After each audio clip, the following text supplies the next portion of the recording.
एक समय की बात है, राजा शिकार खेलने के लिए जंगल में जाता है। जंगल घना होने के कारण राजा रास्ता भटक जाता है। तब राजा को सामने एक लकड़हारा दिखता है। तब राजा लकड़हारा से जाकर कहता है कि मैं बहुत बड़े राज्य का राजा हूं और मैं इस जंगल में शिकार खेलने के लिए आया और मैं रास्ता भटक गया हूं और मुझे बहुत तेज प्यास लगी है, कृपया मुझे पानी पिलाइए।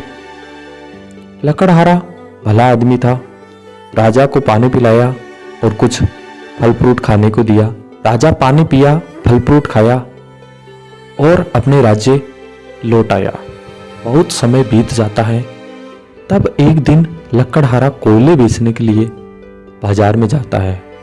तब वह सोचता है कि क्यों न आज उस राजा से मिलकर चलते हैं। तब वह लकड़हारा राजा के पास जाता है। राजा उस लकड़हारे को देखकर बहुत खुश होता है और राजा सोचता है कि उस दिन ये लकड़हारा नहीं होता तो शायद मैं वापस राज्य नहीं लौट आता, मेरे प्राण निकल जाते। तो क्यों न इस लकड़हारे को कुछ उपहार में दिया जाए। तब वह राजा को सोचने के बाद उस लकड़हारे को एक चंदन का बाग दे देता है। लकड़हारा बहुत प्रसन्न होता है, खुश होता है और सोचता है लकड़हारा कि अब तो मेरी जिंदगी आसानी से कट जाएगी। और राजा से आज्ञा लेकर उस चंदन के बाग में चला जाता है और चंदन के पेड़ को काट काट कर कोयला बनाता है और बाजार में बेचता है। बहुत समय बीत जाता है। फिर एक दिन राजा के मन में यह विचार आता है कि क्यों न आज जाकर देखूं कि मैं चंदन का बाग कैसा है और उस लकड़हारे से भी मिलकर आता हूं। तब राजा उस बाग में जाता है तो देखता है कि धुआं धुआं उठ रही है और जहां देखता है कोयले के ढेर थे। तब वह लकड़हारे के पास जाता है और कहता है कि भाई तू ये क्या कर रहा है। तब लकड़हारा राजा को देखकर बड़ा प्रसन्न होता है और राजा का स्वागत करता है और उस समय तक सारे चंदन के पेड़ काटकर कोयला बेच दिया। सिर्फ एक पेड़ बचा जिसके नीचे वह लकड़हारा बैठा रहता था क्योंकि छांव होना जरूरी था। तब राजा उनसे कहते हैं कि तुम एक काम करेगा। लकड़हारा कहता है कि हाँ। तब राजा कहता है कि लकड़हारे को तू ये एक चंदन की लकड़ी इसको बाजार में बेच करा, ये बिक जाएगी। तब लकड़हारा मन ही मन सोचता है कि कोयले तो बड़ी मुश्किल से बिकते हैं और ये लकड़ी क्या बिकेगी।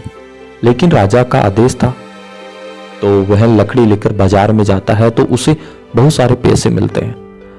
वह रोता रोता वापस राजा के पास आता है और कहता है कि राजा मेरे से बहुत बड़ी गलती हो गई। मैं कितना अज्ञानी हो गया, कितना अंधा था, मुझे इतना ही पता नहीं था कि ये चंदन का पेड़ है, इसकी लकड़ी कितनी महंगी जाती है। तब राजा कहता है कि अभी कोई बात नहीं है, अभी समय नहीं बीता है, अभी तुम्हारे पास एक पेड़ है और अब तुम्हें ज्ञान हो गया है चंदन का पेड़ की कीमत क्या है। अब तू बहुत सारे पेड़ लगा सकता है। ये कहानी हमें सिखाती है कि परमात्मा ने हमें चंदन रूपी जो शरीर दिया है,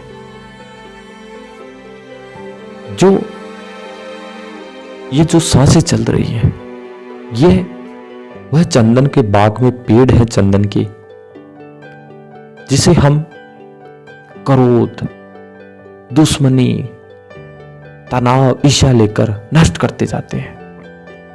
और जब समय व्यतीत होता है, जब शेष कुछ सांसें बचती हैं, कुछ चंदन के सांस रूपी पेड़ बचते हैं, तब हमें अपनी जिंदगी का एहसास होता है कि काश हम ये कर लेते, काश ये कर लेते।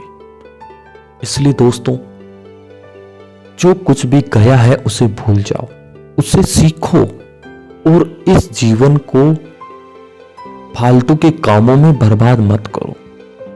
ये जिंदगी अनमोल है दोस्तों, कुछ अच्छा काम करो, ये कहानी आपको अच्छी लगी है तो हमारे चैनल को सब्सक्राइब करना, लाइक करना, शेयर करना। जय भारत।